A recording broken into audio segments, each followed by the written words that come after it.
Welcome to the Uproot Project Podcast, where we dig deep to uncover and dismantle toxic beliefs about God, ourselves, and each other. Our goal is to replant new insights in the fertile soil of wisdom and love, fostering personal growth and transformation. Join us as we explore new ways of thinking and living in a world of complexity and diversity. Hello, and welcome back to the Uproot Project. I am Christian, she, her. I am Chris. He, him, and his. Chris is never on time with his name. Ever. This is going to become a thing, isn't it? This is it. This is going to become a thing. Where did Chris go? He knew his name today, so there's that. Yeah, that's a win. We won something. I am Whitney. She, her, and he.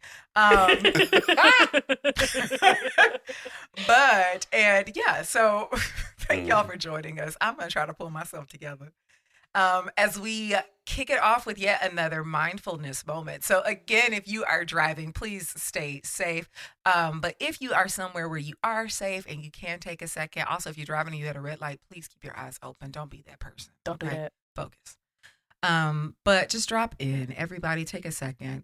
Close your eyes with me if you can, if it is safe, if you feel safe.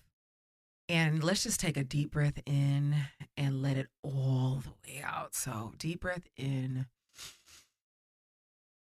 And release that thing. Do one more with me.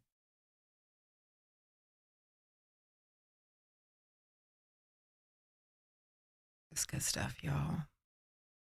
So as we're here and as we approach our next topic today, which we are going to be talking about control, I want you to notice again, I want you to get inside of your body. We always want to connect back to our bodies. Our body has a lot of useful intelligence and information. And I would love for you within your body to find the space in which you feel maybe a little out of control. Is there anywhere in your body where you don't feel there or like you own it or like you can control it, particularly if you're facing some sort of ailment? I don't want you to avoid it. I want you to get inside of it and just take a deep breath and breathe into that space. And release. And as we go throughout this, you can keep breathing into that space and see if it loosens up for you. I hope that it does. All right. Here we go. I swear you be trying to put me to sleep right before we start every time. I'm not trying to put you to sleep. I'm standing up and I still feel like I'm ready for it now. But rest is important and it helps us to think clearly, and oxygen helps us to think clearly. I be needing extra. So you know what I'm saying? You gotta get your oxygen. Yeah. We thank you, sis. Release, your oxygenescence. When you say a release or let it hang out, it's like I'm a brick house. I let it all hang out. And we are never going to finish this. This is wild. Well, I'm going to go read this. I had a little liturgy to read, but I think I'm all right. Save it for the end. Yeah, we can read it at the end. Y'all get it later. Oh, Lord, help, I need my bookmark. Look at Jesus. It's in there. Yeah, it is. I was like, I could have sworn you had one. So last week, we talked about fear and how one of the responses is apathy. And this week, we're going to be talking about fear and the response of overreaction or trying to exert control. Y'all buckle in. This should be very interesting. Mm-hmm. All right, Mr. Barnes, kick it off. Where should we start this discussion? Oh, man. So we can start at our childhoods. Oh, that's so far away. It's so far away. Tell me about your childhood. Well, I never got the dollhouse I wanted. I never did. I didn't get the Barbie goddamn closet. It was the Barbie dollhouse I wanted. I wanted the Barbie closet. Do you know my little sibling got them both? Who wanted them what? After popping all the heads off of my Barbie. How rude.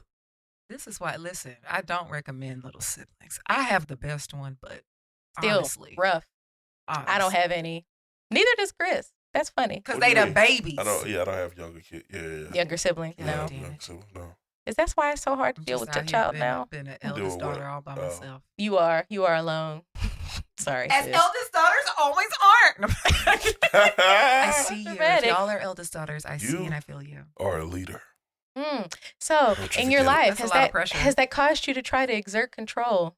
Hell yeah. There you go. Sometimes I had to. 'Cause you know why? Parents Need to be parented, and so do children. Oh, God, do we ever. So, no, I absolutely. I think,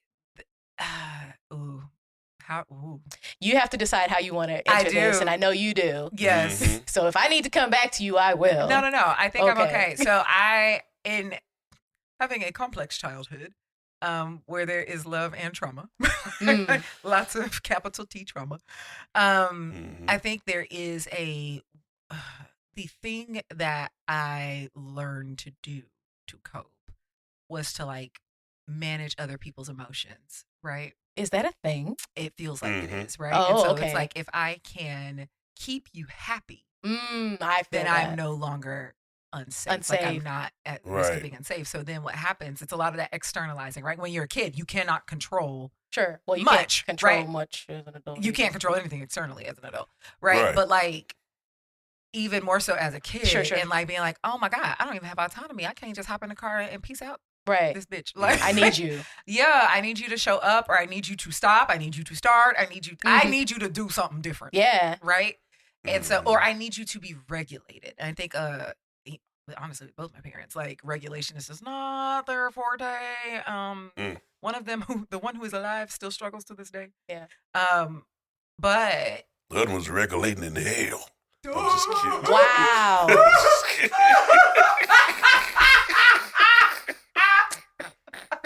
Welcome to the dark side.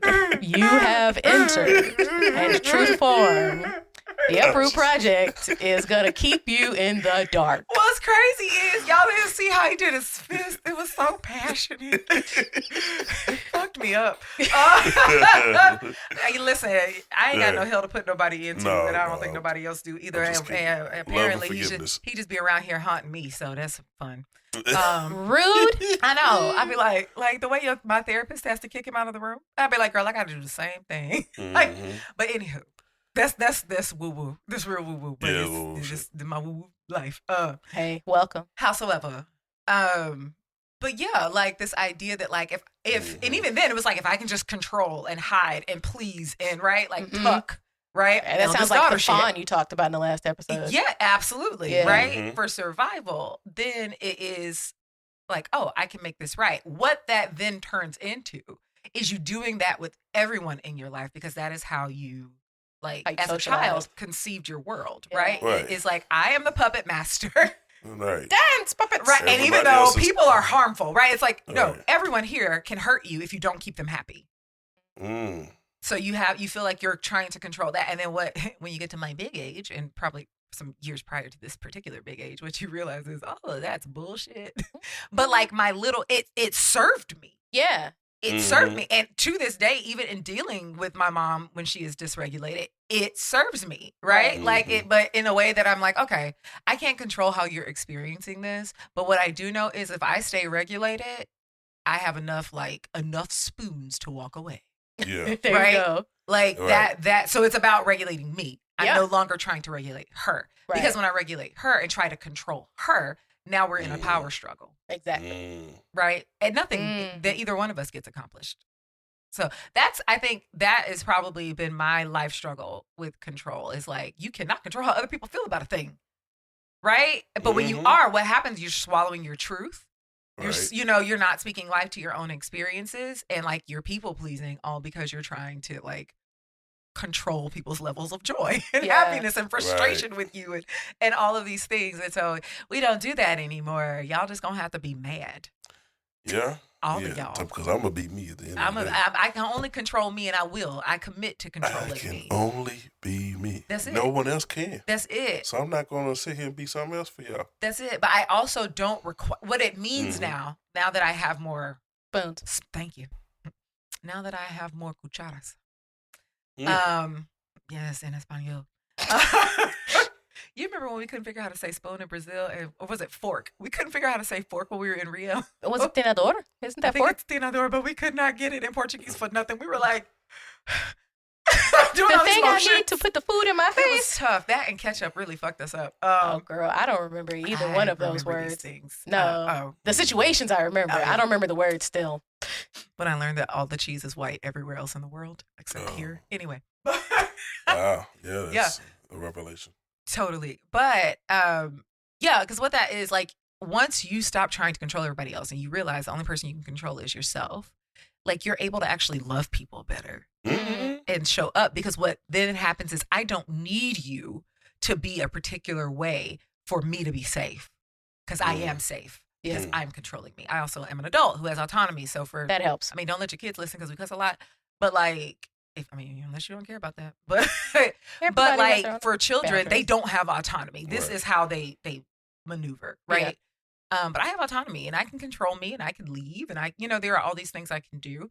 And so I don't need you to act in a particular way for me to be okay, which means that I can accept you right here, right now, as you are, and I'm able to love you as you are, dysregulated and all, still with my boundaries intact. Right.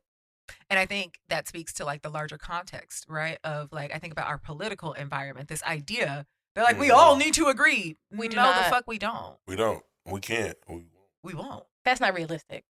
We can and we won't. I don't think it's necessary. It's not necessary. It really isn't. And I think that's just the crux of it is like this system got us in chokehold. This world system, as it were, and this got us in chokehold that like one of us has to be really right and superior. And it's oftentimes supremacist thinking. Oftentimes. All the times? All the time. In some way or another. Supreme. Something not so supreme. Supremacist thinking that has to exert control on things that exist outside of what they deem to be true. Yep. And it creates a lot of fear and a lot of anxiety. For the supremacists, there's a disposition of anxiety and fear. Yeah, they start they're there. not wrestling with. Yeah, they're starting from that They're place. wrestling with, because how dare you show up in my world not looking how I've ordered my world to be. Exactly. That's it. No, and I mean, it's there's despite the fact that you brought my ass over here to begin with, but no. Oh, right. Well, that's my free trip I didn't ask for. Anyway. Kidnapping? Abduction. Him too. All of them. But I mean, when you say that, it's like, yes, that applies to Black and brown people. That applies to straight queer gay. people, or anybody who's like not existing within like the very strict boxes and boundaries that have been socially accepted in certain communities. And I'm gonna put it like that because cis white het male. Yeah, but even those, like, obviously they shift over time. So the ways that they shift, it's like, oh, but this is still the box. Yeah. And so like who gets to decide when the box shifts? Who gets to decide now boys wear blue and they don't wear pink anymore, even though for like 200 years boys wore pink. Cameron decided. Hundreds of years, men wore heels and wigs and makeup, and now all of it, knickers. And knickers. CKs. Sick and knickers. Yes, knickers. Yeah. With the with a little more in it. Knickerbockers. There we go. Put the in there. Make that nice and aggressive. I meant that plosive. That one's on purpose. Don't take that one out. Oh, well, that's fine. Leave it in there. But like I don't know. It's like the people are afraid of the boxes moving, which is kind of weird because it's like the boxes never stop moving. But we've just like we have this idea that things are in a stasis because they're not moving super quickly, or it doesn't seem like that. And then once you realize that it's already moved, you're like, no, I was in the middle. And it's like, but we moved to the left. So now you're on the right. And it's like, no, I'm not. We watched Chris got me watching some documentary. Look, the fact that I am resistant to all things religious right now does not stop my husband from trying to get me to engage. You must engage. Because this is just who he is. And just like some women try to learn football for their husbands, this would be the opposite because I love football and my husband, he's ambivalent. He knows what football is. He's ambivalent. I know the game. I don't watch it all the time. He wants me to engage with religious books and religious Discourse, media and discourse, all of the things. So we watched this. What was the name of the thing? The guy was the heretic with the Rob Bell, white guy. He was the preacher who was baptizing people in the ocean in California. Him. Oh, you talking about Greg Laurie, Jesus Revolution. Yes. With the Jesus Revolution. So we're watching this, and okay, so I'm going to give you a short version of this. In the 70s, 60s, 70s, there's a group of white Christians that are on the fringes of Christianity. They would be on the progressive end, right? They're trying to get what's the word? The hippies saved, right? Mm-hmm. So they bring in a guy who's a hippie, right? So the hippie shows up. And he's like Jesus to them, and he talks their language, and all these kids are coming to the church, and they're getting saved, and they're getting baptized, and everybody's like, woohoo, yay, let's go, God. Right? Yes, they're very excited. Lonnie Frisbee is that guy's name. There we go. Good job. And so Lonnie goes up. He's got everybody hype and excited. And then Greg Laurie is the guy who's there, and he's like a young person who's coming up, and he's watching this, and he's trying to find God, right? And so this is what, the 70s, 60s, 70s, somewhere around there. It's the hippie 60s. Age. And so fast forward, like back then, he and his wife, they're hippie. They are on the cutting edge of all things, like pushing the boundaries for what Christians deem acceptable. Mm-hmm. That's what they're doing in the 70s. Fast forward, it's 2023. They're the same people, but the culture has shifted. Mm. And so now they're still saying, we're the cool kids. We have our fingers on the pulse. We had the hippies, and we're like, we're not dealing with the hippies anymore. Right. You guys are hipsters. You are now the old folks. You are the Trump supporters. They are Trump supporters. What? If y'all are listening to this podcast, this is not going to shock you that we're not. Anyway, right. If you're listening, you probably figured that out already, but I'm going to just let you know so we don't have no confirmation. So now they're Trump supporters. But for them, that still lines up. They're still progressive because in their minds, it's still 1970 and they're still on the cutting edge. But the world has shifted and they didn't. Not them living out of context. And they're very much of the opinion that like, no, it didn't move. You're wrong. I'm going to fight reality. Like, I'm going to pretend that the line hasn't moved and I'm in the same spot. You are in the same spot, but the world kept spinning, baby. Yeah. You didn't move your feet, but the world kept going. And so like, that's, I think, where a lot of us end up when we're looking at this and we're like, we get mad at it. Like, how dare you tell me? And I'm going to put somebody in there that's going to make me feel like I'm in the same place I used to be. Yeah. No, that's it. I'm going to make my space great again. I'm going to make my space great again. When was it great to be? Sorry. Okay. For whom? Great for whom? That requires a level of reflection and introspection. That's for later in the month. Okay. That's for late. That part. Well, yeah. It reminds me of, so one thing about me, I'm going to find me a teen drama to watch. I don't know why. Mm-hmm. This is the story of my life.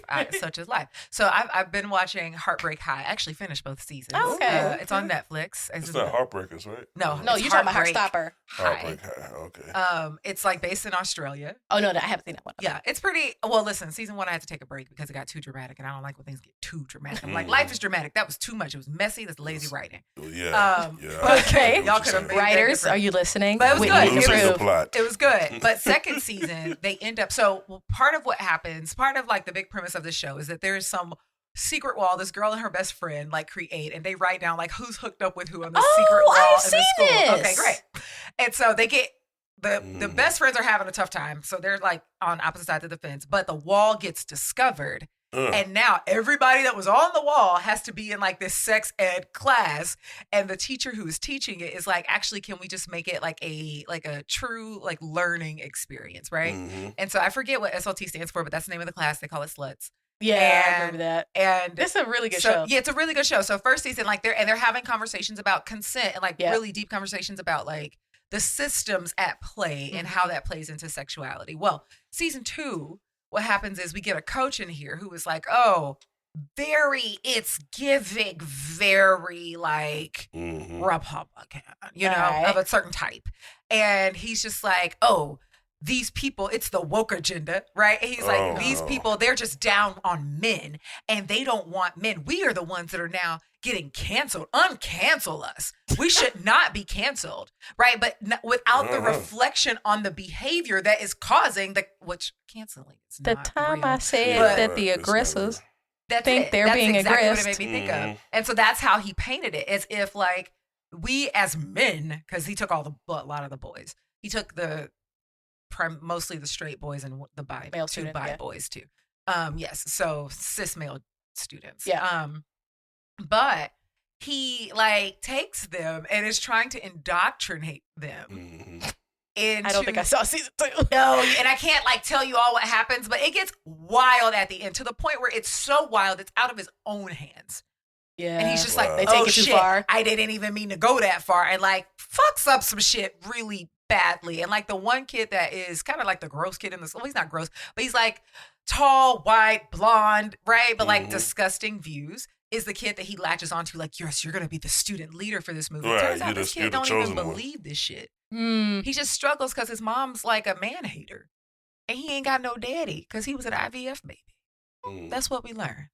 That's what we learn about Spider. Spider. Spider. That's the drug dealer, right? No. Oh. No, that's Cash. Oh. Cash. Girl, I got to rewatch this. It's been too long. But either way. And so like, but this idea that like the world has moved and now I'm out. Yeah. Yeah. Right. I'm no longer the in thing. But it's like, you don't have to be out. But instead of saying, okay, how can I evolve? Or how can I just let that go? How can I be okay with being out if I don't want to evolve? They grasp for control. It's the fear. It's like the I equate it to what I call the death dance. So when you kill a roach, they lay on they like, okay, I spray roaches because I have a phobia of roaches, so I can't come near them. Sure. So when you spray them, they turn around their back and they do their last dance, kick, right? They kick, right? That's how it feels. Oh yeah, death nail. Like it shows, yes, and it's just like this is my last effort to be relevant. And I want to live in a world where I am not relevant, but I don't want, or not irrelevant, but I don't want to change. I want the world to change back. You all change back. Ooh. That's where it's like, make it great again. Put it back. There's nothing to go back to. There's nothing Ain't to no go going back to normal, bitch. And I think that's what they don't understand. But it's like, because they had power. Right. It and felt okay. Authority in the old world, right? We were all bending to and honestly, if we could talk about it, all them rules and shit don't serve them either. Because all it does is put you in a box too. As a man, as a white man, as a black man, as a whoever, patriarchy puts you in a box. Capitalism puts you in a box. Yeah. Right? And it's just the downsides are looked over frequently. They're just ignored. Because they're in service to the meta-narrative. They're right. Meta-narrative. They service it enough. Right? That's it. Because at the end of the day, there's a downside. Hard stop. There is a downside. Men, women, children, everybody. Clearly. There's downsides. But the men are like, well, there's downsides, but what's the alternative? They don't want to think about it. They don't want to think about the alternative because that's all they can, that's all they see. Yeah. They fear that the alternative is that they're not in power, which is why, again, we're making fun of people for giggling. What? Anyway, listen, for everything Kamala is, she's got a great giggle. And even if she didn't, giggle. why are we judging giggle? Right? Can bitch giggle? Let our bitch cackle in peace. Because one thing about me, I'm going to cackle. That I would put on a shirt. Yeah. Let a bitch cackle in peace. Period. That sounds like a t-shirt. That's a t-shirt. That's, you know what? Yeah. But I mean, we've talked, Chris, some about in the past about how the current setup of church does not benefit the people in power to the degree they think it do, especially when we think about killing pastors. That. Absolutely. Talk about that. But it has been. It's been killing pastors. It's been causing people to resign and fall out of love with ministry. And it's like you know what? Now, it was told to me. It's the mantra that was told to me that as a preacher, that life is hard, ministry is harder. Yeah. And on some level, I believe that could be true. But to the extent that it seems like for some people that have like died of heart attacks in the pulpit, and so it's like how hard ministry is can be is dependent on how you do it. Yeah. So, like, what would cause? Help me understand. I don't have a passion for anything to be dying in nobody's pulpit. What would cause you to be like, "Yep, I feel like garbage, but I'm gonna come stand up here and preach"? Like, what is that? Preaching has to be your identity. Yeah. Mm-hmm. I was like, I think It that's has to be. everybody. That's with your job, right? Yeah, it has to be your identity. You have to be lost in the art form or the science of preaching to the degree that you are nothing without it. You would preach your loved one's funeral and bury them and have repressed emotions over their grief because that's what you're supposed to do. You are a preacher. I had a guy, his name, I think it's by the name of Jeffrey Johnson. He passes up in Indiana. And one of the things he said in an interview with Frank Thomas, another preacher, he said, at the end of the day, on my gravestone, what I want to be known for is that I'm a preacher. Now, this man is married with 2 boys. One of the boys I knew and went to church with when I was in Chicago. And when I heard that, I was like, for some of us will walk away from the interview and think, yeah, Doc, that's the way to go. I would not think that. No. And then for me, I'm just like, man, like I get it. Like preaching is important. We carry, a message from God, and we bring this level of seriousness and solemnity to the You made it. to the call. I made it. Yeah, the solemnness to the call, and I get it. There should be something around that, but like one of the things I was taught, and what I'm thankful for the preacher that came on, is that your family is your first ministry. Yeah. And to hear even my pastor at the time, Bishop, come up and say, the greatest honor that I have in my life is that I'm called Dad. Like, and to hear him say that as a preacher really set some things in motion for me to the where I approach ministry the way that I do. So number one, y'all not gonna kill me. Number two, this God's church, not mine. Right. Come on. And I would like to be known for as a kind person and a person that every time, whether I'm standing up at the preach or whether I'm in conversation with them, with anyone, it's just one-on-one, I want them to leave with the conversation that they understand that God is bigger than what they had thought. Absolutely. And so, like, just 2, different worldview. But like you said, for you to go up there and preach, with a code or preach, because even when you're hoarse and go up there and preach hard and bring that, because you feel like there's some level of, like, this is your identity. Yeah. It's an over-identification with role. It's an over-identification with role to the point that when you stop preaching, you literally die. There was this one guy, had, cancer, and I think he preached his last sermon, as cancer, but, it wasn't too long before he was gone after that. Yeah. That was his, Yeah. he was done. And because of that, there was no, of course, he had cancer, he was old, but outside of the role of preaching and who he was, because he couldn't do that anymore. It's done. It's done. Yeah, and I guess I never would have thought about it.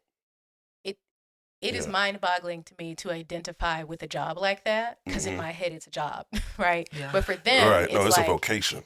Yeah. I'm sorry. Yeah. Go ahead. But yeah, I get you.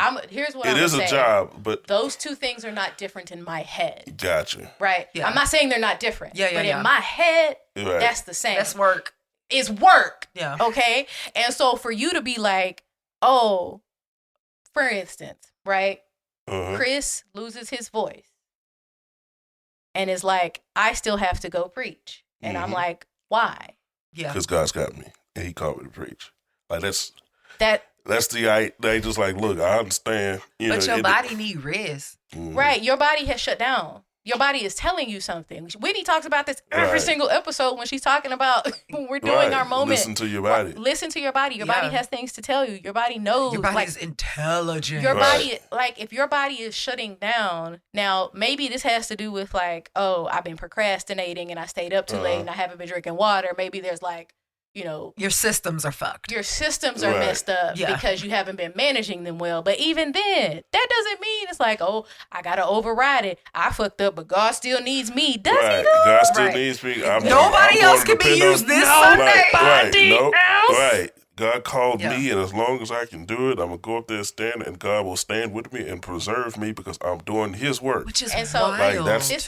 This is why I said it. That's the mentality. And this is why I said it. Yeah. Because when you said it, I was like, that's actually a different perspective than what I was thinking when I asked you the question, which is good. Right. Because now I have more than one thing in my head, which is the goal here, to have things that I can hold in tension instead of just assuming I'm right. Yep. Right. The other thing I was wondering was like, and we've had experience with this, and I am not going to say any names, where there are pastors who are getting up in age and are still very much intent on controlling everything. Yes. Right? Having the last say on everything, no matter how big the church is, being extremely involved in all of the calls, having either nobody or maybe one or two people that they hard air quotes, trust to be in the pulpit when they're not there, so that they're leaning on them too heavily as well. Like, what is it that it's like, for me, when I see people doing that, my first thought is, you are afraid. You are afraid that if you let other people do the work, that you won't be needed anymore. Yep. That's it. And that's what I see. You're afraid of your own irrelevance. Which is like, stop being irrelevant, nigga. Like, the end. Podcast over. And it's not that's the takeaway. Right. I mean, for real, like, you can be relevant. The tide. You can turn the boat. You don't have to, like. And all of that. You can change your mind. Right. And only that, you don't. Again, like you said, stop being irrelevant. You never were irrelevant. It's just time to do something else. Yeah. It really is. Yeah. Like for me, I'm a preacher and I love it and I'm called to it. But there's so many other things I like doing. So many things I wouldn't mind doing. Like fucking, I could just do a DIY fucking YouTube channel. If my husband could make a DIY YouTube channel, we would have even more tools. And I am afeared. You would be rich. I watch so many DIY videos and they get views. They do. They get a ton of views. They get views. It's like, this is something I could do. But for whatever reason, you need to be doing this. Yeah. And it's just like, okay. So I know that beyond my identity, my calling as a preacher, I have other shit that I want to do and that I can do. And that if I get tired of this, I can go. Out. Yeah. But I think that's maybe when you say they identify or they over-identify with their job, with their role, not job specific. Yeah, I'll get into that in a second. With their role as whatever, lead pastor, preacher. This is what you were put on earth to do. You may have other interests, but this is what you was put on earth to do. Yeah. And you need to be doing that. But like the over-identification, I'm sorry, fear seems to be like a part of it because it's like, and follow me, the way that you, for church specifically, right? Pastors and preachers, when we talk about the idea of them being called, right? There's an extra element of fear, the same kind of fear we were talking about before, like this God that supposedly loves me but also wants to destroy me. Like for pastors, there's, especially in the evangelical context, there's this idea that like God has me to do this thing, and if I don't do it, it's a sin by omission. And if I don't, if I don't call them, then there's blood on my hands. And if I don't preach, then they can't hear. And like if I don't, there's so much weight. And here's the thing, so heavy, and they feel like they literally can't take a break. They can't take a break because then they let God down. And what I do in that instance, I expand my understanding of what a minister is, so that when I can't do what I traditionally thought to be doing, I could be a pastor somewhere else. I'm still pastoral, even if I'm not the pastor. Okay. That's right. You get what I'm saying? No, absolutely. I'm preaching, even though it's not Sunday at 11 o'clock. Sure. There's plenty of places to preach. Lots of people preach on corners. So. A lot of people preach on corners. A lot of people live with their lives, preach with their lives. Like, I was called to be a communicator of the good news. Yeah. And that runs the gamut as to how that can be done. Absolutely. And so, a part of that as in terms of where we still preaching, is us pigeonholing ourselves into manifesting our calling in one particular way. It has to look like this. It has to look like this. Mm-hmm. And for me, I'm like, if it's killing you, it can't look like that no more. Say it again. That's right. That's just how I go. Yeah. And for me, because it won't look like that much longer. No, I've been outside observing y'all. It's like, y'all dying. I don't think this was the point. Yeah. I thought Jesus was the point. It's supposed to die like this. Yeah. We were supposed to live and thrive in Him. Yeah, but there's also a narrative that is, that we lean in heavy of, you got to die to self and you got to take up your cross every day. That means just like, think about your desires, realign your motives and not physically kill yourself. That's self-flagellation. Yeah. That's a psychological thing. You what is flagellation? Masochism. I know what it is, but she would probably tell you more than I. Flagellation? Like, what does the word mean? Give like a textbook definition of self-flagellation. Why do you think I would give a textbook definition? Because it's a psychological term. I didn't know. I was like, it's like beating yourself up? Beating yourself up. Yes. I was like, I know what it means. I can never give a textbook definition. Okay. I'm sorry. I just wanted to, I realized I knew the word. Yeah. I was like, I don't know if other people know that word. Yeah, Keep going. It's like masochism, right? I don't know if I know that word. It's close to it, but masochism. They're in the same family. Right, in the same family. Yeah, of self-destruction. You like receiving pain. Yeah. Self-destruction. And so, like that's the, you have a weird relationship with pain. Yeah. That I don't necessarily identify with. And it's not to say that I won't endure pain. It's just that when I have a moment to like relieve myself of struggle, I do that. Struggle for what? But like, struggle is such an option. But it is. Yeah. Like there's resistance and then there's struggle. Well, no, struggle comes from resistance. Yeah. Like that struggle does not exist without resisting what is. Sure. Right. Or what needs to happen. So like when we're, oh my God, you're struggling with whatever. If you're struggling with it, that means you're resisting what already is. And if you stop resisting and flow, or like my friend told me, be like water. Yeah. I needed that when she said that, when she dropped it on me. I was like, you're right. Let me flow. Let it but flow. if you flow, if you allow and accept, it doesn't mean you're complacent, right? But let's say in this moment, something hurts, for instance, right? The struggle with the pain is because you're resisting the fact that it hurts. What happens if you acknowledge the pain? Either breathe into the pain, address the pain, yes. But must we struggle with the fact that it's happening to me? No, the reality is here. Right. So the struggle comes from resistance. Struggle only exists with resistance. So my sister, my sister is she's a life coach, a wife coach, wife coach, calm mom coach. Okay. Anyway, she's coach. She's and coach. One of the things and I don't know where she got it from, but I heard it from her, okay? So don't come at me that, this is so-and-so. That's great. Put it in the comments. But I don't actually know. I just heard it from her. Continuing. She talks about the idea of like, because you mentioned water, and she was like, life is like the ocean. Waves are coming. Absolutely. You get to decide if you're going to fight them or if you're going to get up on your board and ride. Mm-hmm. And so at the end of the day, the waves are there. Mm-hmm. Are you going to make it a game? Get up on your board, find out where they go. Yes, sometimes you crash and burn, get back up because you're going to be in the ocean. You can't get out. There's only one way out, and we're not advocating for that. Right. So you're in the ocean. Right. You either get to decide to ride with the waves or fight them. Let me let you know now, you about to lose. Yeah. The waves is there. They're there. You can't make the wave unwave. It's doing its thing. So either ride with it or struggle. Which is unnecessary. Struggle it's not a leads requirement. to death, right. though. Like if you think about like truly, if you're in the water, if we're gonna take and this analogy fight, and keep walking with it, if you swim with it. struggle in the water, like if you are, let's say you're drowning and you struggle, you about to die. You're gonna drown. Right. No if you lifeguards coming to stop help you. and relax and float, somebody can help you. You'll survive. You can have assistance come nigh unto you. Yeah, because they ain't coming near you while you fight. No, because then they'll both die. Right. And so, and you will, that's it. You'll take somebody down with you. And I think it's interesting. We're talking about like, as pastors, you can lose your life. There's so many other things you lose before you lose your life to this calling. You can lose family. Yeah. You can lose health. health. And it's like, yeah, okay, I get it. We sacrificing all. Okay, cool, whatever. Fine. I don't know if I'm cool with it. Yeah, Okay. no, Listen, I hope y'all can read the tone. But at the end of the day, if God gifted you this thing, if God gifted you a mate, God gifted you a family, you know, all these things, and you neglect it because of a calling?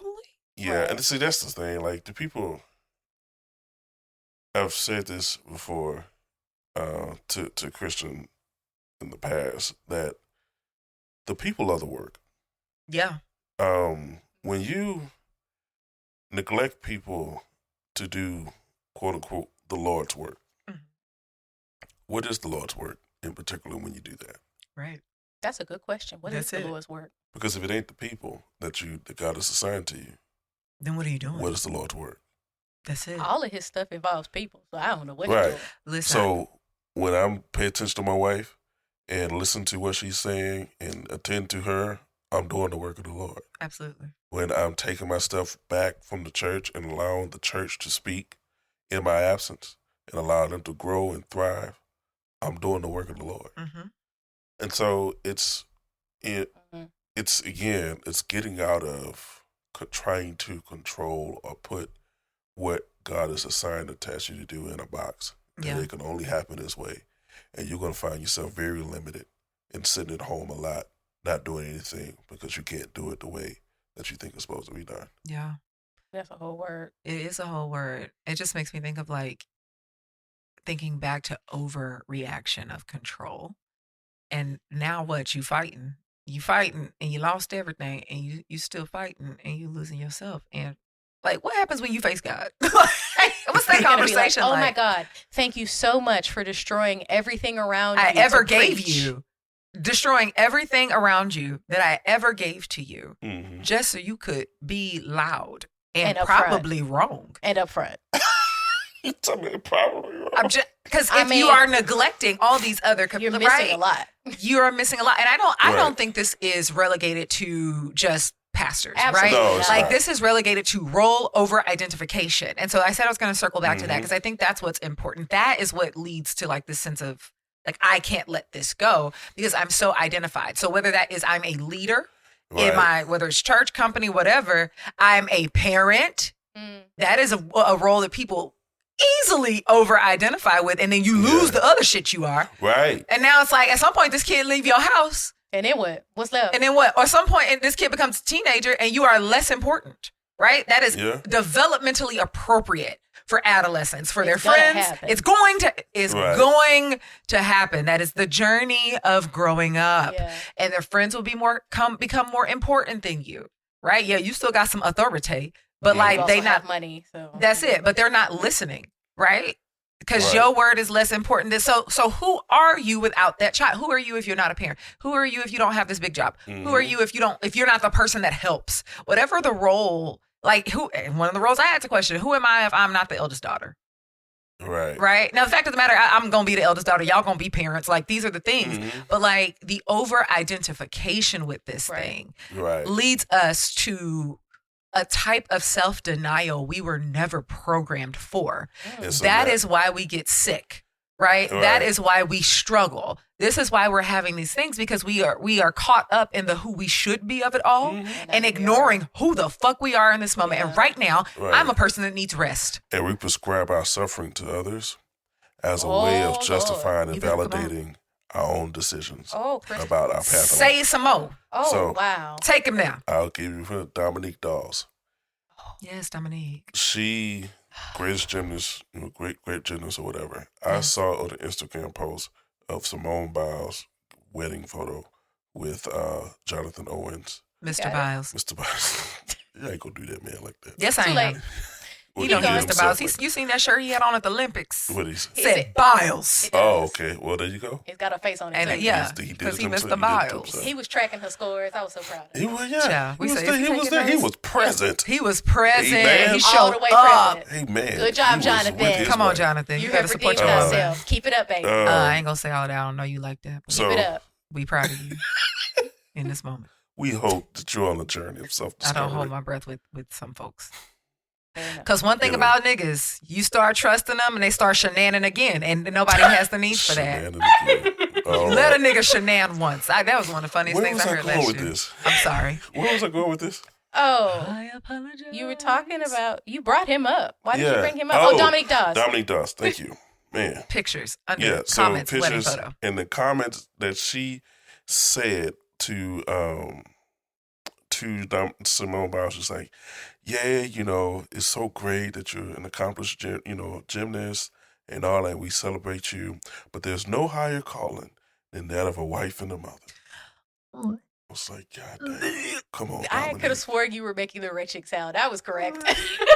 I was like, God damn. No higher calling, bitch. The higher calling is me, Simone. The higher calling is me on this goddamn vote. That's the high calling. If I want to be a wife, then that's a call. It's a call. If I want to be a mom, that's a call. But the call is me. The call is me. The whole ass call. That's why it's coming from inside the house. Because it's me. The call is coming from inside the house, and it is me. Like, and I said, I still wants to turn flips, and so I did. Right. I was just like, whew, this is so That's some Gen X thinking. This is, man. That's giving Boomer wants to move. I was like, whew, she's still, again, she's made her life to be what it is. Which is crazy, because what if that girl can't even have kids? Like, you don't this know. is no, I'm not trying to speak nothing over her life. No, but like there's a lot. I mean, she's been a gymnast, so it wouldn't actually be that far off for a lot of reasons. I don't want to say that either. No. I'm with you. But anybody can, in general. Anybody can have a series of circumstances that allow them to not do a certain thing that does not devalue them or like in their role. If she or if anyone cannot produce children or doesn't have a desire to produce children, that is valid. It doesn't devalue their role as a couple. Nope. As a married person, as a single person, as a woman, nobody gets devalued as a man if you don't want kids. They're just like, oh, that makes sense. Because children are fucking hard. Anyway. Look. So, like, look. And we expect men to get that children are fucking hard, but we're expecting women to be like, no, actually, they're angel babies. And, oh my God, I love my child so much. And I can't stand for them to be away from me. And I'm like, girl, come take them. Okay. You coming to pick them up or you need me to drop them off? You need clothes? Right. Love you dearly. As long as we trust breaks. You. As long as we trust you. I'm not dumping them on the side of the road. Right. This is mostly for my mother. We love you. We love you, Phyllis. Thank you. We love you, Phyllis. And we love you, Haley. So much. And Layla. Haley is my sibling. Layla. Dear God. Layla. Love the people that watch the babies. This is a Stan account right now for all of the people who have baby / watched / encouraged my child. Thank you. We appreciate you, Phyllis. Because it takes a village. Ooh, does it ever? Because, man, I be about to lose my mind with all the help. I don't know what you single mothers are doing. God bless you. God bless you. No, that's real. We're going to do something for that community as a community. I don't know. I don't know what it is. I don't know. We need to figure out, other than talking bullshit. Yeah. I know what we could do. We could go round up podcast bros mics. Oh, no. Oh, that sounds good. I think that's a because if I hear one more person say it's Father's Day, not Mother's Day, when they getting both, bitch, if they doing both, they get both. How about that? Or like you a product of a single mother household. Nigga, so are you. Because you said some real one-parent shit like that. And just how And are you light-skinned? Because that was also very light-skinned to you. Shut up. All right, I almost called you Christopher because that sounds exactly like something he would say. What? That. Oh, you almost called me. I was like, that's his name. Why wouldn't you call him that? You meant me. Okay. Yeah. I did mean you. Yeah, talking about the light. That's a light skin shit. Yeah, it was. I was like, oh, no, Christopher. Listen, that's no not offense. Y'all be lighthearted. Be easy. We're lighthearted. We're not just colorist. Jokes. I mean, I'm not colorist, but what I will acknowledge is colorism exists. But that was a joke. Don't go in the deep end on that. Right. And if you did, you proved my point. Don't get light skin. Because then all you're going to do is prove my point. All you're going to do is prove my point. We're not here to invalidate feelings. If you felt the way, you can feel your feelings. Don't be Drake, okay? Please. Thank you. Nobody, don't like it. Don't be Drake, because Drake, get your ass handed to you. Yeah, don't not read the room and be offended when no offense was given. Somebody hates the way that you walk and the way that you talk and the way that you dress. Yeah, I'm sorry. What? Sorry. Y'all are dumb. Oh, man. What are we talking about? Fear. Well, in general, yes. We general. were on a tangent. No, we Yeah. were. Oh, yeah. Just about like again prescribing your suffering to others saying in an that effort to everybody justify has to be. why you've made the decisions you've made. Yes. And it's just like, okay, They're making a anybody different want to do that decision. just because Doesn't they went down invalidate the it. aisle. It's giving projection, bitch. It's projection. If you don't turn off And your I damn ain't gonna projector. lie, and I'm on one about Dominique Dawes, to be honest. And this may catch me some heat. But I'm just saying, I've been sissing the sneak disses and the veiled, backhanded Shade, compliment shade that she's been doing in these interviews around this moment. And I don't appreciate it. Not everybody's calling Is you it out giving about it. adoration? But I really don't appreciate it. Right? Chris has kind of like compiled some stuff. Like he keeps. Oh my God. This is how Chris is on TikTok, right? It shows him one thing, and then it's like, oh, you liked it, and it keeps. algorithm. That's how TikTok works. Algorithm. But Chris keeps watching, whereas I was be like, oh no, That's that was enough. a one-off. I'm done. I'm good. Right, Yeah. Chris is like, oh. I'm very down much the- like, this is going to fuck up my algorithm. Let me get out of here. He fucks up his algorithm on a Yeah, ruffle. I'm like, all right, okay. let me refresh it. But Yeah. like I don't appreciate it. Like it's an opinion I have, and I get it. I'm open to being. I mean, shit, They're clearly she's saying her, so go Yeah, she ahead. said You it's- got a it's all- smaller it's like, platform yeah, right it's like, now. I don't appreciate it, and I feel like there's some fear of being eclipsed Yeah. because you have chosen Oh, to be a no, wife not you and a mother irrelevant. or whatever. Oh, the But that, fear. see, and that's internal, right? Right. Like, it's It like is. you chose this highest calling, quote unquote, and you're now having to big up this calling because that's the path you chose. So you needed to feel like you did the right And now there's this thing. young chick that's Right. coming through and Who's she's making getting different hot. choices than you made. Oh, Which I know didn't- they building a big ass house, so it seemed like it's given, Well, you no, know, Yeah. domestic. I don't know. I have no idea what Dominique Dawes' thing is. Here's what I'll say. I don't know. No, I was talking about I'm reading a whole Simone lot and into no, no, it. what's his no. name? They built a Yeah. big ass I guess house. what I was saying was I don't actually know why Congratulations. Dominique left the sport, right? Yeah, I don't know why she left the And sport so, either, but in my mind, in my sanctified imagination, Stop it. based on what Chris has just said, I start thinking, did you leave when you got married? Is that what happened? You got married and you left, Yeah. and she got married and didn't, and now you're thinking maybe you made the wrong choice and you could have kept going. Maybe. Like, is that what's happening? Are you projecting? Are you making this about Did you you cut instead your of career her? off? Yeah, Sure. well, I think that's true in general. Like even the comment, like of this is the highest Right. Like, oh, good. You're Like, validating this. me. Yeah, that's literally That's how it. it feels. And it's like, okay, are you satisfied about what you put out there? It's before? giving no, It's giving no. right? Because at the end of the day, can I just say this? And if I'm wrong, y'all fact check me or whatever. I'm no what's his face. You Right. can fact check me. Yeah. What's his face? But Simone Biles is not only the most elite gymnast of her time, but she is one of the greatest gymnasts of all time. She's the most winningest gymnast Yep. of all time, Yep. which means, babes, Miss Dawes, Mhm. you've already been eclipsed. Right. Past tense. Yeah, but like Well, you're. we didn't forget about you. No. No, we and didn't. I watched you. Listen, I've been watching the Olympics. I watched it so long. I don't need the O.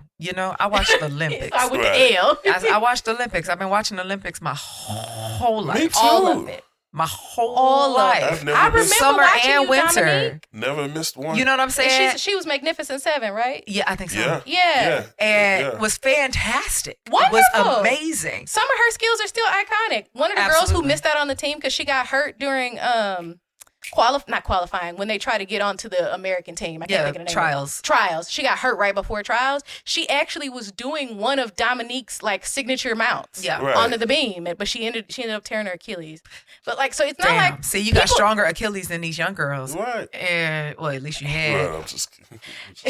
I don't think she got hurt doing that skill, but I hear Oh, my you. bad. I thought, okay, I was like, see, your Achilles is built for it tough. Dominique, you need to just rest in that and Rest in mind your that. That's your business. I guess what I was saying was, yes, people are talking about Simone right now a lot. Yes, but Yes. it's not like people forgot her. Like, she was the first gymnast that I saw that looked like me. Agreed. Right. Baby, And we was all wanting to be Dominique Dawes. I didn't Exactly. care Now, I how didn't want many. me a little cut like that because, the No. hair was my glory back then. And I had lots Hey, of it. But I wasn't- everything else, everything. You oh could my get me, God, baby. point I my wear- toe.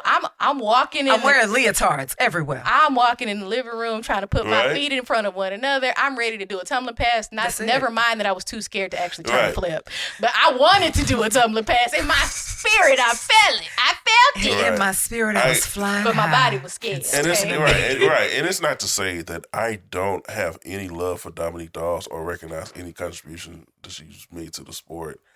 I just don't like when people unnecessarily try to dim other people's light. Yeah. I don't like it. No, I agree. And so that is my thing. It is like, is this an identity you weren't ready to let go of? And is that why you are trying to minimize her identity as a gymnast? Or draw her into your cult. Yes. Like, why of married gymnast bitches? Like, I don't understand. It's other married bitches in the Olympics. It's whole ass breastfeeding ladies. And not gymnasts, though. And that's a whole Allison separate story. Phoenix had a whole ass child. Very few gymnasts. Like, now, they ended up going, I don't know if you saw the meme where Allie Raisman asked in an interview what was their team nickname, and it was around and found out. Yeah. So that was a joke. The actual team name is the Golden Girls because they were the oldest cumulative aged team at the Olympics. Because what's her name is 27, and then I think the other three are all 22, and then there was the youngest one who Hesley Rivera. She's the youngest. I think she's like 17. Yeah. 16, 17, somewhere around there. But like they're the Golden Girls because they were the oldest team. So like it is rare for gymnasts to have husbands. Well, no, I don't mean active gymnasts. Yeah. I mean like a lot of them eventually get married. Right. Or if not, which is wild. Y'all really out here still marrying people?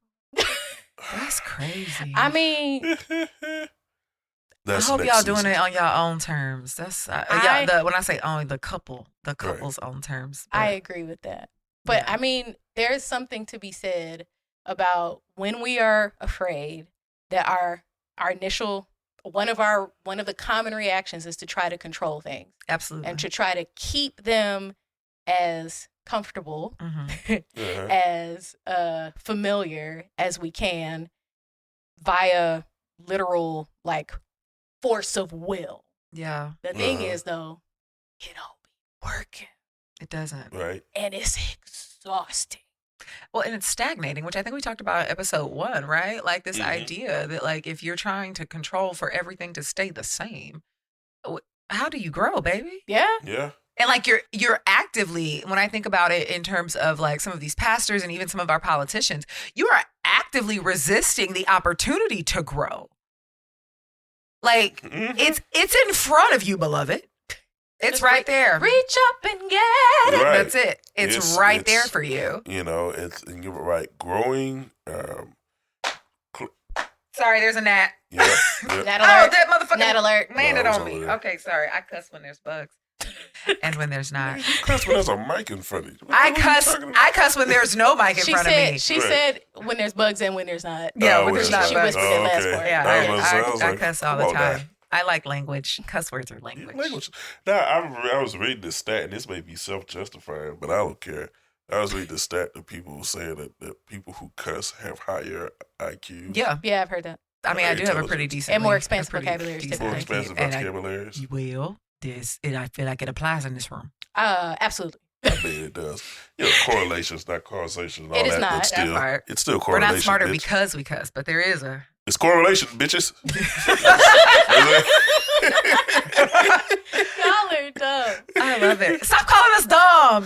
Just say we was intelligent. In the most loving way possible. Contradicting yourself. I've been graduated from idiot to dumb. So okay, that's year 6 of our No, marriage. you're right. You're an idiot. You're an idiot. That's how that goes. You're an idiot. Yeah, stupid and dumb are my go-tos now. I'm going to have to dial it back, though, because we got a toddler, and they just be repeating every damn thing. Well, Yeah, first, you're already annoying. You don't want to be stupid, too. Right. I am annoying. According to the toddler. Right. I mean, I'm annoying. I'll admit it. She wasn't wrong.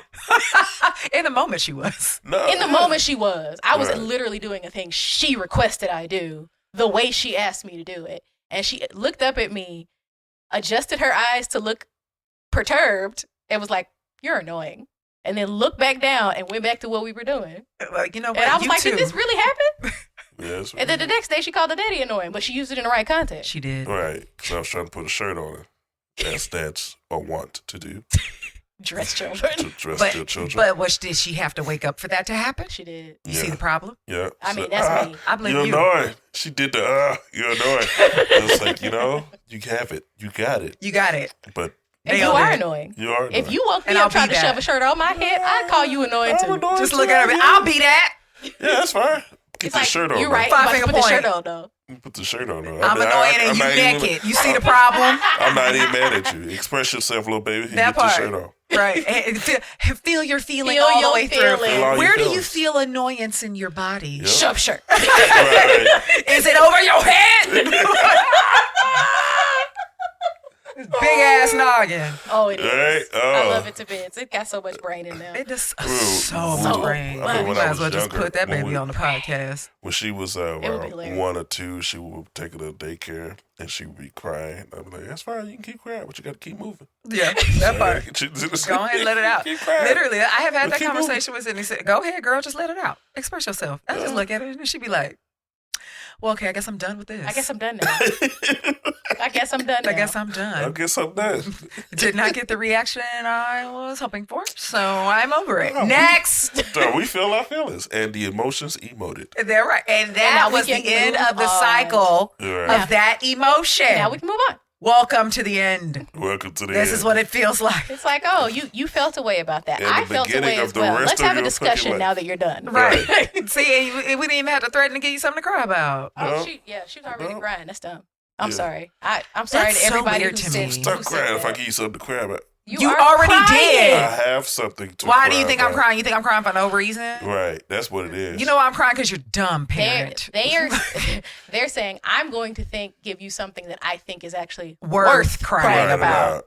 Yeah, They just leave that part out. It's not you invalidating my experience. Right. All the time. All the time. Because it's like, now I know why you crying. It's like, oh, okay. Because you socked me in the shoulder. You're not going to take the time so- to understand what. You're just going to add pain so that you feel Calm all down. right about My controlling emotions. the narrative. It feels violent. Oh my. It's giving violence. It is. Violence isn't always physical, but this one feels It's it. like that now.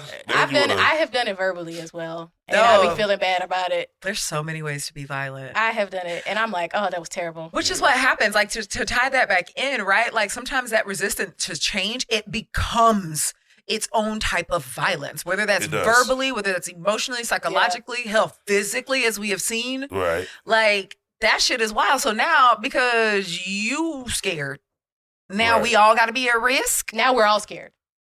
Because you scared. And you can't contain yourself. You can't regulate. How rude. Yeah. How childish. It is crazy. It's giving toddler. It's very much. Speaking of which, there's she posted a picture that said trans girls are girls. And they are. I said, okay, great. And I had no problems with it. Somebody puts in the comment section, Jesus saves. What's the relevancy? How is this? And how does this? Somebody Water responded, is wet. somebody responded, rhetorical violence. Rhetorical violence! Look at you!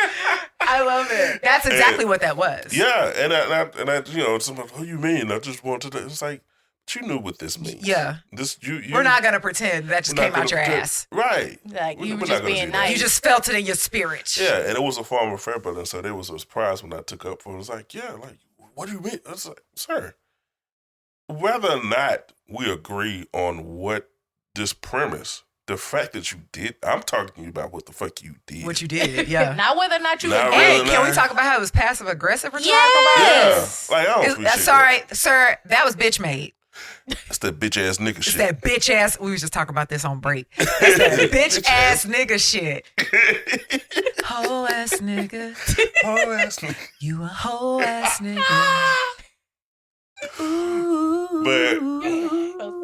But it was that stuff when he said Jesus saves, and again, you may only say on the surface of it. Again, it's the same kind of Jesus saves that you see when you was fucking storming the Capitol. Oh, like, what the Lord. fuck relevance does that have? Jesus In the saves, light but of- we destroy. Like, is that what destroy the? property? That part. What you're implying destroy- is I'm inherently so wrong that I need saving in this moment because of this thing.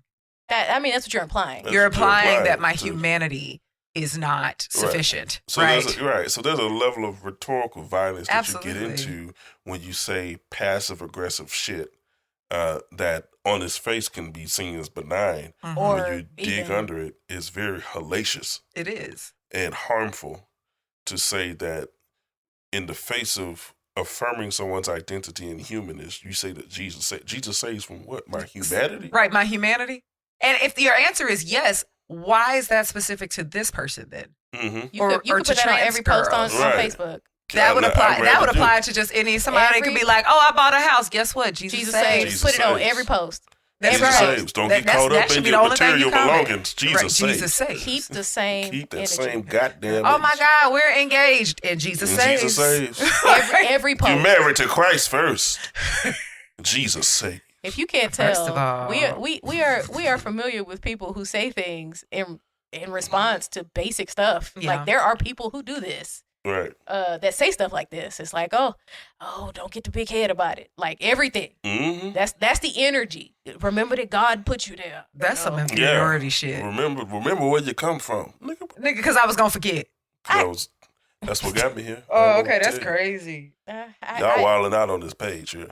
I need you to get off my goddamn. It's funny. So I have a really good friend who like gets that all the time. Like first gen college student, which so am I. So but first gen college student, first gen college grad type shit, right? Like family wasn't really into like education like that. So the expectation was never for like her to go to college. Yeah. That was never it. So like graduating and then started pursuing a master's. And I say friend, this is also like a former partner. And I remember having these conversations and, have been there with family and be like, oh yeah, you did great. Congratulations. Don't forget where you came from. And like, that was her thing. She was like, I do this because of where I come from. But I'm like, what? Are you afraid of being forgotten? Right. It's giving projection. Or you just want me to remember you when I come into some money and you want to ask me for something. Remember me when you come into your kingdom. Now, wait a minute. That's what it's giving. That's, kind of. I combination. When I want something, don't get stuck up now. Oh, that's it. And I think that's probably part of it. I don't want you to judge me because you went to school and got some book learning. Yeah. That fear. Or it's almost like that. Let me remind you, because I'm also like telling on myself that you're not different from me. Even though now that you've accomplished these things, I might feel like you're a little different from me. I want to bring you back down. Yeah, instead of saying... And I don't feel any need to better myself. Because if I was actually better myself, I wouldn't feel the need to devalue what you're doing and remind you of where you come from if I'm still in love with where I am. This is it. That's really it, right? If I'm not trying to move any further. Because you could progress and still be where you are at the same time. Absolutely. But you're not progressing. You're not progressing. You are stagnant. You are stagnant. And now you see me progressing. In a stand in the hood kind of way. You see me rolling. You feel like you're hating, patrolling, and trying to catch me. Me! Riding dirty. It's the nerve. It's the unmitigated audacity. Yeah. Mitigated. The fucking nerve. The testicular fortitude you have. I love that lady. No, but that's really it. That's really it. The visceral fortitude you have. And how much of that, like how much of all of this fear is projection? Because if fear is not real. Because fear is not, right? Like, unless there's a bear looking at you in the face, right? That kind of fear. That fear is real. Yeah, that's a clear and present danger. Right. But I think that's the thing. What people are often responding to with their overreaction to control is a perceived danger. Correct. And that's the thing. Is like when you're committed to a narrative and you become dogmatic about that this is what it's supposed to be, it renders you unable to sense real danger. Yep. Or to differentiate real danger from change. Evolution. Contrived danger. Yeah. Because what is the danger, right? Like what happens? And I'm going to say this and y'all can feel free to put it in the comments, but make it succinct because if it's long, I'm not going to read it. And not because I don't like to read, but because I don't know you like that and I don't give a fuck. But I mean, love you and mean it, kind of. I do mean it. I love you as people. However, like, I'm thinking about it in like the curb cut philosophy, right? So the idea with curb cuts, and I'm going to probably butcher this, but what happened was, let's say, and this actually happened. There was a like city in which there were sidewalks, right? And there were curbs on these sidewalks. And like what they found is like, oh, people are not really using the sidewalks as much, or like not accessing things on the sidewalk as much, like what's going on. And what they found is that certain people had a higher barrier to using the sidewalks. So whether that was like moms with strollers or people that had disabilities where they had mobility issues. So whether that was wheelchairs or crutches or just general mobility issues, right? That step up was a barrier. Got it. So then they created curb cuts. So what that is just a place where the curb and the road are exactly, they're level and it ramps up to the curb, and they saw greater usage of the curb, but not only by people that needed the curb cut, by people in general. Right. Because when you build or create for the people that have the most barriers, it creates more access for everybody else. So then my question to the people that are afraid of losing power is, what is it that you're afraid of losing? If we get access, we're not saying down with, well, I mean, we might be saying down with Whitey, but it's because it's the way you act. It's the way you act. But like, we're not saying we want to oppress you in the way that you have oppressed us. But that's no one has said that, right? Right. That's not what this is. They bought into the narrative that there can only be one. There can only be one, but that is not the truth. What else could be true? What else could be true? What else could be true? Right. What happens if we have more evenly distributed wealth? What happens? Crime goes down. I mean, I just want to say that crime would go down if we had more evenly distributed wealth, and it wouldn't have anything to do with policing. And I'm not saying we don't need a police. What I am saying is that don't solve crime. We get more and more police. We are damn near a police military state. And guess what? Crime is high because distribution of wealth is low. Right. And and negative consequences have never been a deterrent to bad behavior. Never. That's it. Never. Jails would be empty if that was the case. Right. If you told somebody, hey, if you do this thing, I'm going to send you to jail, and it actually worked, that telling somebody that they'll go to jail meant that they wouldn't do the thing, then we wouldn't have jail. Right. But that clearly doesn't work. Right, because some people have weighed the odds against what they want to do versus /need to do. The consequences for said action. That's it. And it was like, I'm gonna take that risk. This is worth being behind bars. Well, if I get caught, it's a risk, right? I cannot get caught too. It doesn't work. But like creating equity, right, between groups, a variety of groups, right? Yeah, will help. It will improve it. Immensely. It will improve it. We've talked about the same type of thing, like, this is my least favorite topic because of Texas.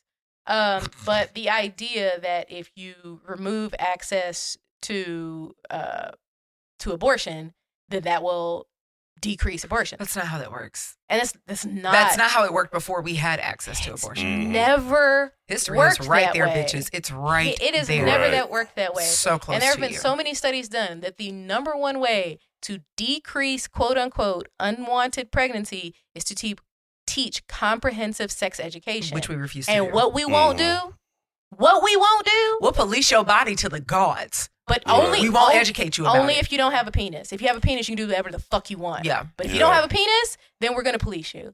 And the way that angers me. Which is crazy because if you have a penis and you don't get policed, but like, nigga, you could cause a pregnancy. All of them. Right. I'm saying this as like a bitch that ain't never been pregnant because especially as of late, like, I can't get pregnant without a penis.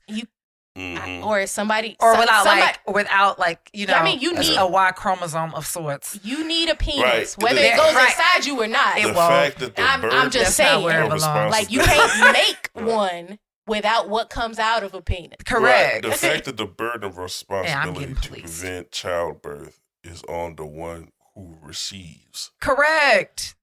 And the one who can only get pregnant like in a 3-day window. But then when we start talking about consent, we too woke. Okay, bet. All right, dog. Somebody help. You can impregnate 10 people every day. I can get pregnant once a month, and it may be a 12-hour window. You can impregnate as often as my dick is hard. That's it. And it don't have to be hard. It don't even have to. Not that hard. It's just got to be leaky. It's just got to be leaky. Fair enough. That's all that's required. So you know, we're coming out strong. It is disgusting. So we coming in hard on these ladies first couple of episodes. Right. Sorry, guys. So Not safe for kids. Not at all. I mean, you should probably have some of these conversations with your kids, though. You But like should. not with our language. Don't Please talk pick developmentally appropriate language. and have specific conversations because we jumping around. Don't use this as sex ed, please. Please don't. There would be more I do got a structured friend for that, content though. about that. But We can invite the friend for that. Yeah. yeah, so you can like said that going back to certainty and how that really causes us to walk in fear. Mm-hmm. It's important that we take heed to the kinds of narratives that go on in our own head, the kinds of narratives that go on in our institutions and our groups, and say, for example, okay, what has this gotten us so far? Mm-hmm. Jesus talks about how the man, I'm going to butcher this. That's fine. I can find it for you if you want. Yes, a tree is known by the fruit that it bears. Oh, Correct. you ain't butcher it. That's No, good. That's it. Yeah, it's just brain was like, I got you, God. I got you, fam. You still didn't make it. I'm Got you, pretty fam. sure he was trying to say fam. Fam. That's where I he was was like, heading. what's a fum? And he didn't make it. Fum? He didn't make it. Had my Canadian and my Drake accent in me. Is that what that was? Leave it the fuck out of here. Yeah, I know. Make it stop. I know. Which Drake accent? It was subconscious. Okay, Which one? You Is can Houston? Is continue. Jamaican? It was Toronto. You It was know- his real one. You know the tree by the fruit it bears. Yes, a tree is known by the fruit that it bears. Mm-hmm. And we have to examine that. And so no matter how long we've been teaching it, no matter how long we've been saying it, does it bear the results that the narrative promises?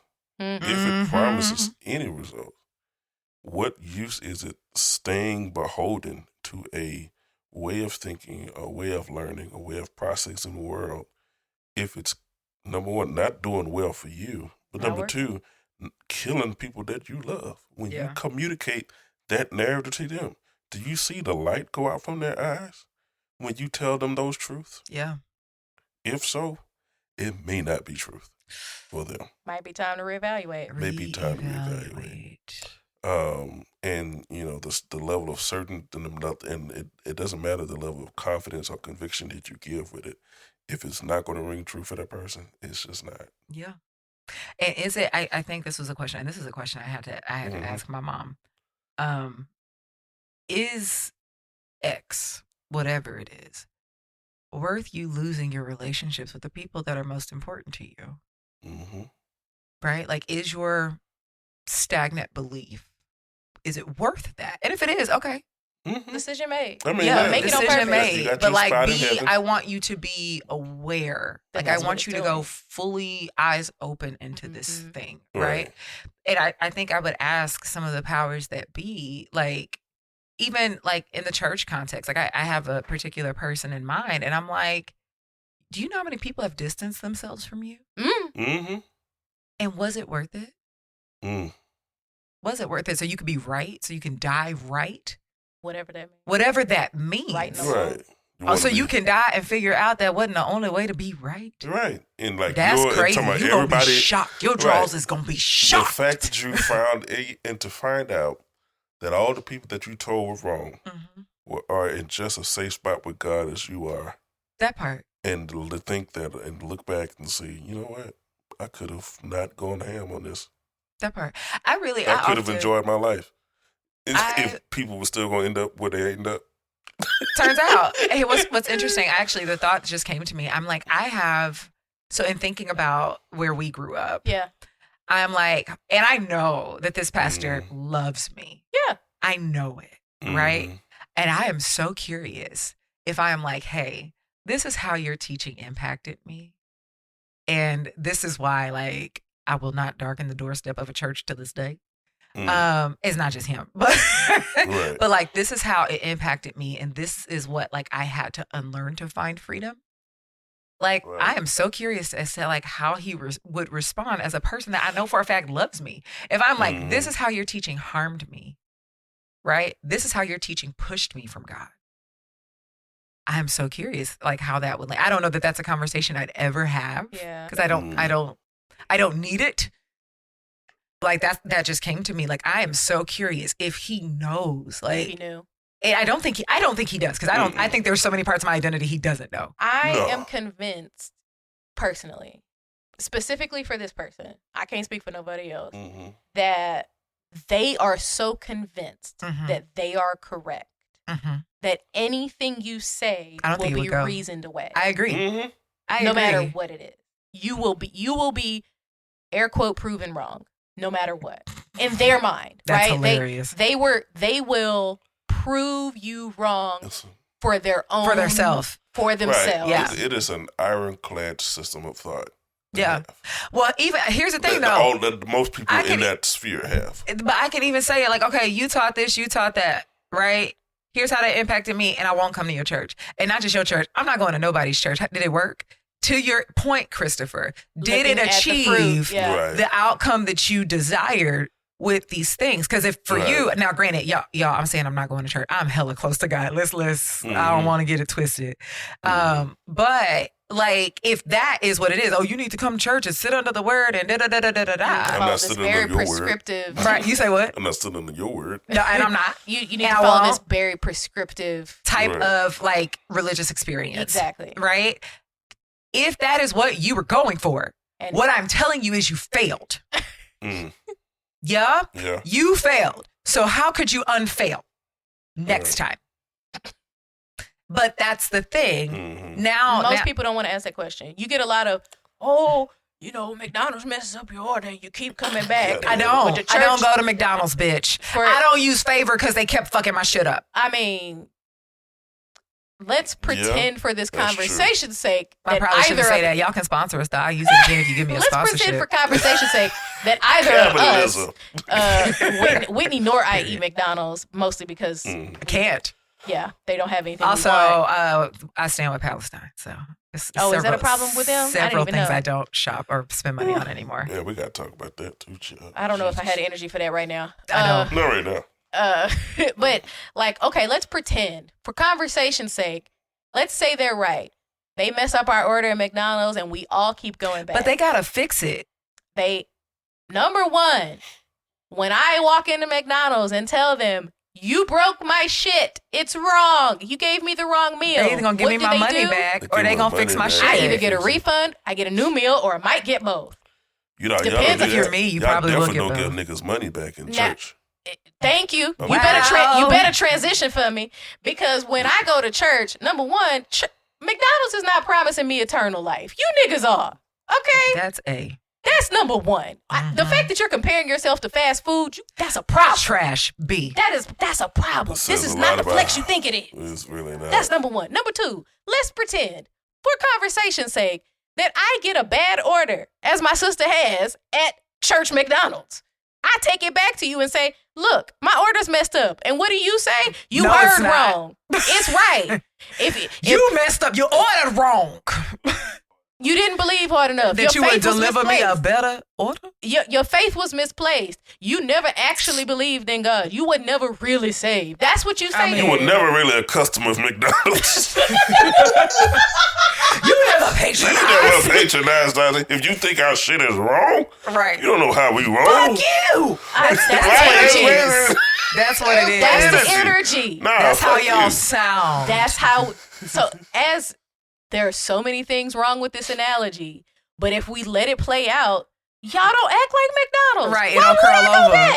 It don't curl over. And at the end of the day, can I just say this? McDonald's is a publicly shared company, right? Which means they are beholden to their stakeholders to make money. And if they keep losing customers, they won't make money. So because they're beholden to their stakeholders, they have to keep the customers happy. So the customers keep coming back and making money. And what I'm not saying is that spiritually, one place they feel like they're not beholden to its stakeholders. That's it. The real stakeholders. That's really it. And I'm not saying that you got to make these niggas happy, but what I am saying is you need to address their needs and not bypass it, not skirt over it, not tell them that, they're just wrong. That's not the need. That's not the need. And at the end of the day, first of all, y'all stay tap dancing and begging for money. So niggas is paying something in there. Y'all not beholden? You're not beholden. I'm just saying. And at the end of the day, what we talk about is that ministry is your calling. That means people are your calling. So you're not beholden? And you're like, oh, I'm beholden to God, but God is in these people. And God is trying to impact the lives of these people. That's what his goal is. And so, again, these are your stakeholders. They hold a stake in the work that you're doing. They supposed to. If it's just you and God, my nigga, you could be out here in the field butt-ass naked doing anything else. Go do that. Preach to blades of grass, ho. Sorry. I mean, if we believe that words have real power, because we people preaching to plants, talking to plants, and plants grow. I talk to my and sing to mine, and they get jazz hour in the morning. But I think at the end of the day, what we're saying is that the focus has been incorrect, and we're all guilty of this as well. The focus is on maintaining, in different ways, maintaining a certain degree of power. So instead of making sure that the thing that we've created, that we're leading, that we're championing is serving the people that are using it, we just want it to work. We want to be right more than we want it to work. That's right. Right. But how you going to be right if it don't work? Say it again. It don't make sense. It don't make dollars and it don't make sense. And that's why you ask. How are you right if it doesn't work? Also, I just want to say this, right is relative. So relative. Right is relative. Like you could be like, and I say this all the time. I remember having this. So one thing, I'm going to talk about my mama a lot, I guess, but she's a lovely person. She get real staunch in belief sometimes. And so I, as her eldest daughter, her eldest child, will debunk the shit out of everything she says. I do it less now because I have less stake in it. Fair. It's a whole nother growth journey. Mm-hmm. But I told y'all I was on one this summer. But one of the conversations that we had is like, right is relative. And my mom be like, right is right and wrong is wrong. No, right and wrong are relative. They are contextual. Mm-hmm. And so she was like, well, what do you mean by that? And I was like, okay, so if I say to you, murder is wrong. Mm-hmm. Most people go, correct. Uh-huh. That's right. Now, if you walked in, oh girl, right, dead, and there was someone hurting someone that you love, dead, and you're defending them, is it still wrong, or is that self-defense? Is that a different argument? Is that standing your ground? We have laws for this. Right. We have laws for right? this. Because murder is only wrong in certain contexts. I mean, God treats it like that too. Exactly. The moral relativism, he treats it like that. That's it. Yeah. We don't want to acknowledge it, but we don't want to acknowledge it, but that is the truth of the thing because context matters. And even context and positionality of heart matters. And so if you want to say, the pastor just trying to know. Nigga, we can say, yeah, you just trying to lead a flock, but are you trying to lead that flock for real or are you trying to feed your ego? Come on. Are you afraid of not having power? That's it. Is your ego afraid of not having power? Or do you actually care about the people who are trying to take what you're giving them to live their whole lives? Because what I'm trying to say is I care a lot about people. And in the words of Bradley Freeman, game recognized game granddad. And you looking real unfamiliar right now. Like, because it's different. You move different when people are at the heart of it. At the heart of it. When the people are the work, it looks different. It look different. Looks hella different. People, there's life there. Yeah. There's freedom. There's thriving. There's growth. Yeah. Yeah. And there's conflict and conflict resolution, not conflict shutdown. Right. We're not trying to... Not just terminating conversations. We're not having terminating conversations because we're trying to maintain the narrative. Right. What we are trying to maintain is relationship. We're trying to maintain relationships. Yeah. And we're trying to honor other people's narratives. Yeah. In light of maintaining relationships. Yeah. And you can't over control and do that. Right. No. And for me, and that's part of the reason why we wanted to go down this path with podcasts and then the tree community as a whole is because I felt like, again, number one, your experience is valid. Absolutely. And I still believe because I still feel called to preach and still called to minister and all of that. My position on what I should be doing in relation to your valid experience is not to be tamping down on your experience with what I think are God's decrees for your life without ever really having listened to how God has been at work in your life already. That part. You know what I'm saying? Like the mission is different when you actually say, okay, you know what? You as a whole ass person has had interactions with God beyond me coming to you right now. Yeah. And if I'm going to build a relationship with you, to have a certain place in your life the way you listen to my voice, I need to be able to listen to you and befriend you and be in a relationship with you such that you could listen to me even when I say challenging shit. Yeah. Uncomfortable stuff. Mm-hmm. And you'll take me because you know that I cut for you. That's right. That's what pastoring and discipleship to be, being a fucking friend. That's it. Like, that's human to human. That's just what it boils down human to human. On an atomic level. Yeah. Someone that you trust enough because they've shown themselves. You say, if you want a friend, you got to show yourself friendly. Mm-hmm. Someone that you trust enough because they have shown themselves to be the type of person worthy of that trust. Mm-hmm. That they can not only encourage you and support you, but that they can also come to you and be like, hey, this is not going well. Like, let me. Yeah. Right. I see. Can I share with you something I see? Exactly. Yeah. Somebody who I you should can not invite assume by virtue of my call and your position that you should take that serious enough that you should obey everything I say. The hubris of that made my ass itch. It should. I just But that's really the posture should. that we walk through. I'm just Yeah, saying. no, that's preachers, really it. Like, And we it makes walk my through ass this, itch. through this, like, I'm called, I'm a messenger of God. Okay, that means something for you. Yeah. And that means something for me to walk with a certain level of, again, gravitas and humility about it. Humility. I like Humility. Umbilical cord. But no, humility about it. But like, I'm in the business of proving that over and over to everybody else. Mm-hmm. That this message or whatever I'm called to do is worth listening to through me because I care about you. Yeah. I'm being an agent of God's love and being an agent of God's reconciliation. So I must take a conciliatory posture. That's right. And that means listening. That means, Yeah. Give and take, compromise, being willing to be wrong. Because you will. Because you will be, because You're human. Right. And that's what I think it is. Like, I feel like there is some sort of like hierarchy sometimes that ministers feel like they fall into.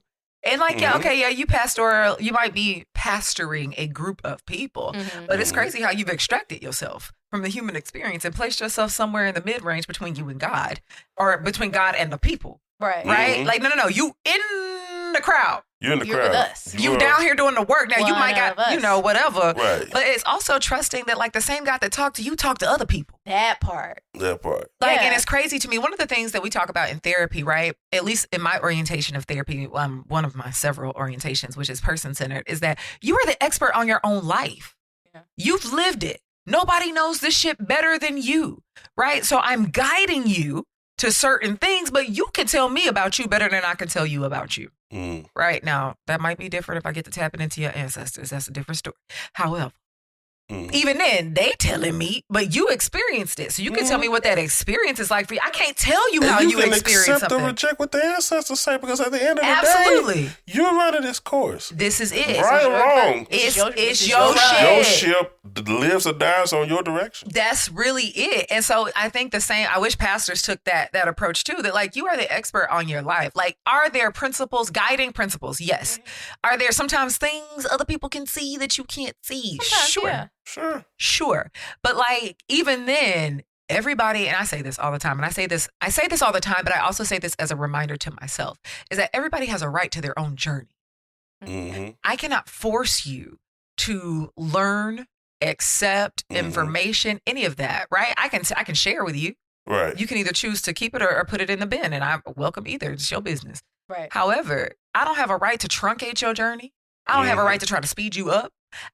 That's not my place. Right. My place is to support, hold space, facilitate, reflect, and mirror, like as a human to human, right? Exactly. These are my roles. It is not to force you to change.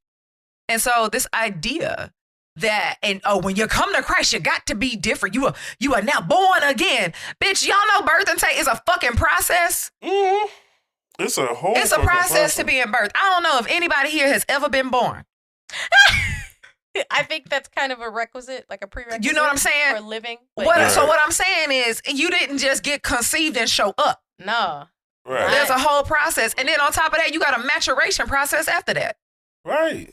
And so, like, learning, unlearning that we need to do, allow a lot of shit. This is it. That we're supposed to, that's what Paul tells us to do, to be transformed by the renewing of your mind. That's Translation, you got some shit coming up. Yes, being born again don't mean, it means a lot, but like, you still need to continue down the path. That's right. Like, imagine me coming up to you, talking about, you ask me, oh, how I'm doing.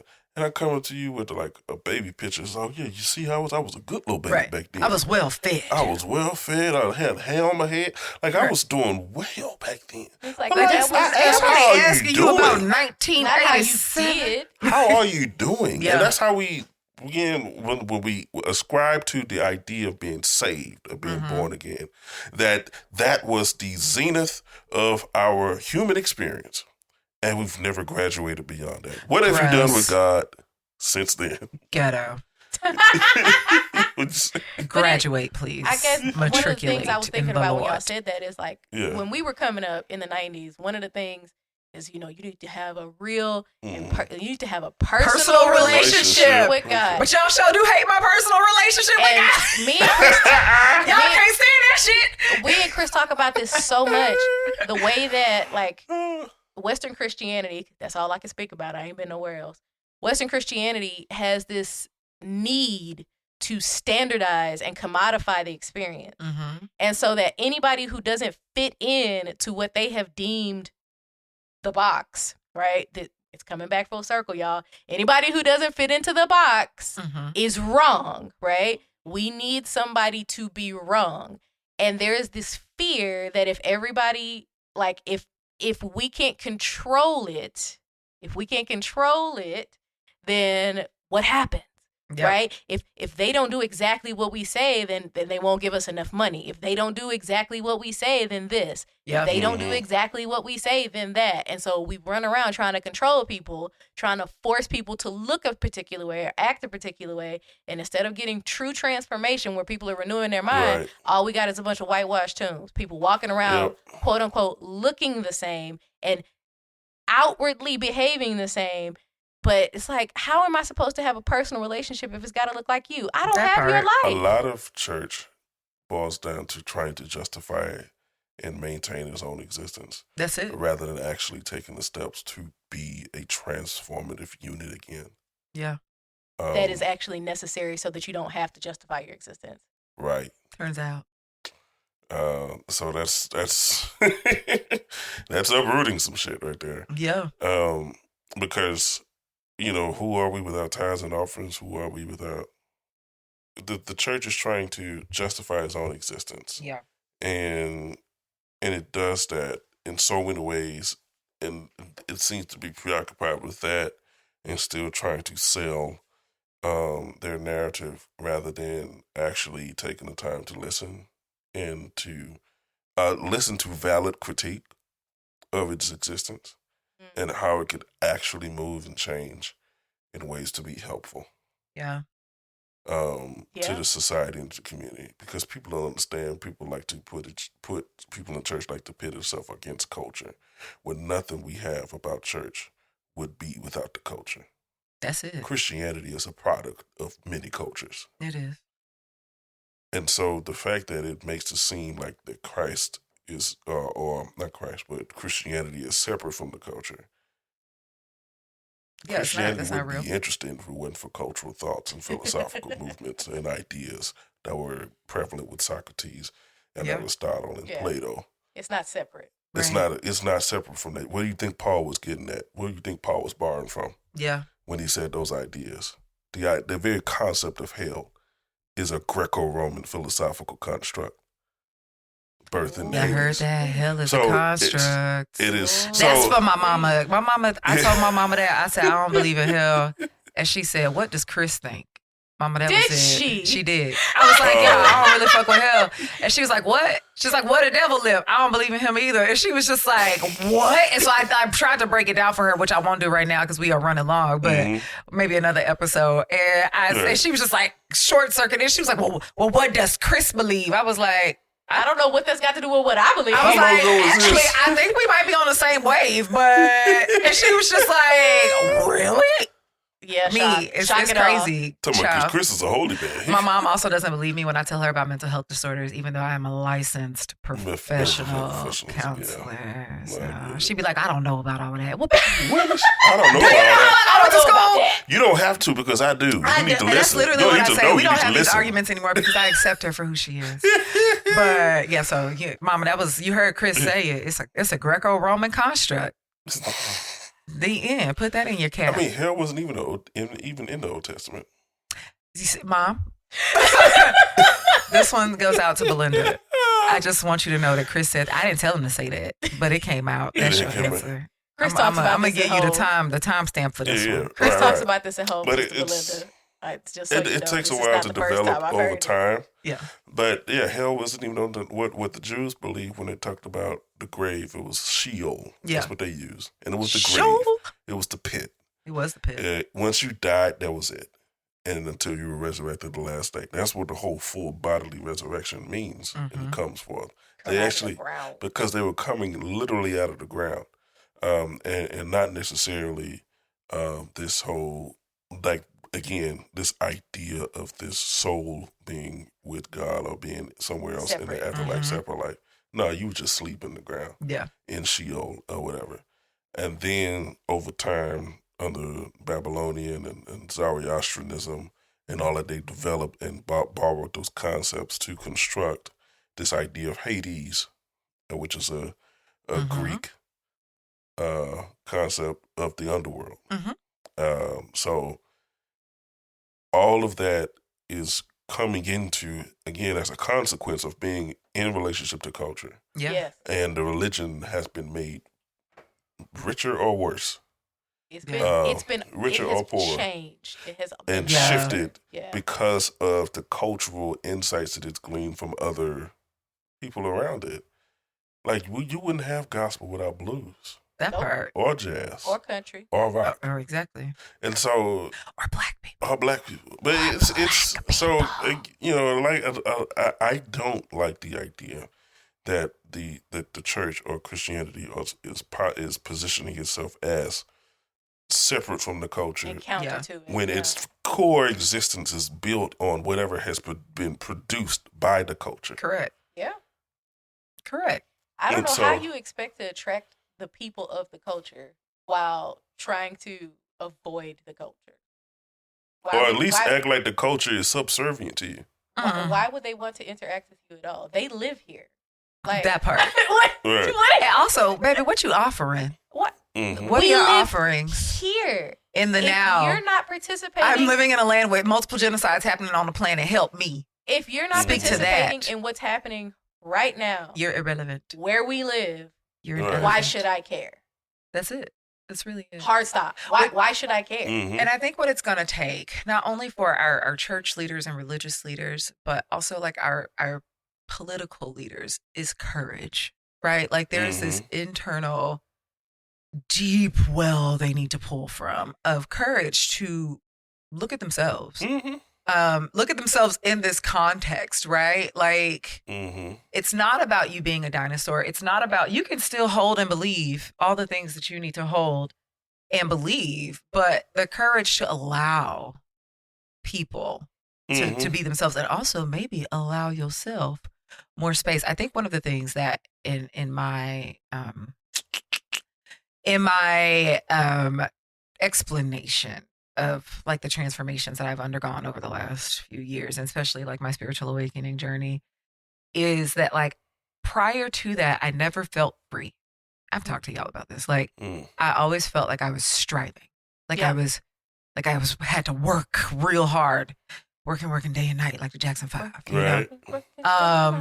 And that it was never enough. Like they're just like this whole idea that like I should be free in Christ was distant. Right. Really fucking distant until I got the courage to release some of these things and release some of these identities and these things I thought I knew and ask more questions.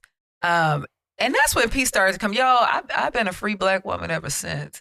Like, and that's really it. And I get more free by the day. And not in a way that is like, oh yeah, you're free because you're irreverent. That's not freedom. That's illusion. That's just okay. Bet you got it.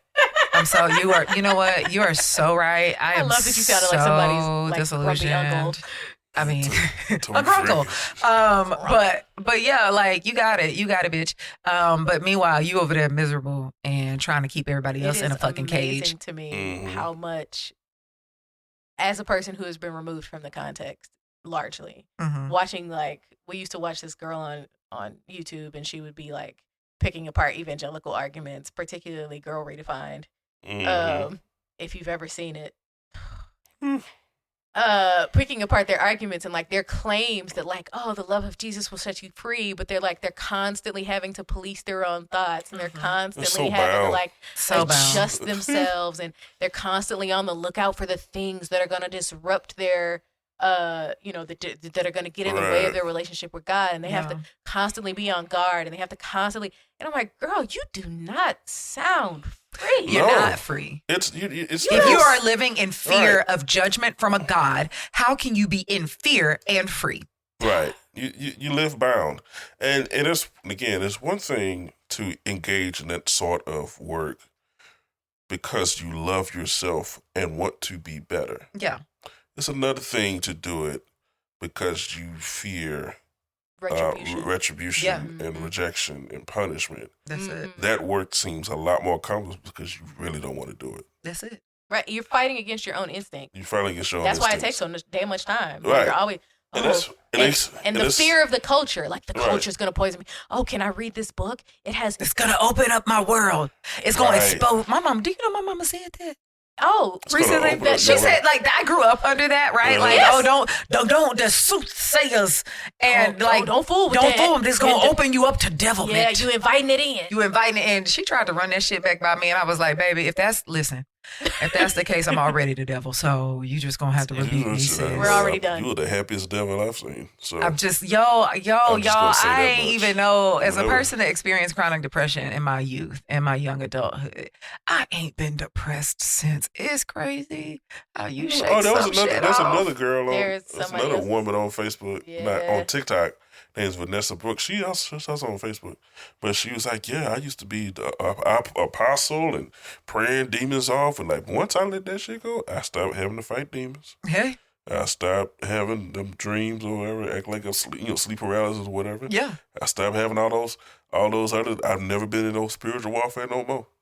It's crazy. Because she's released that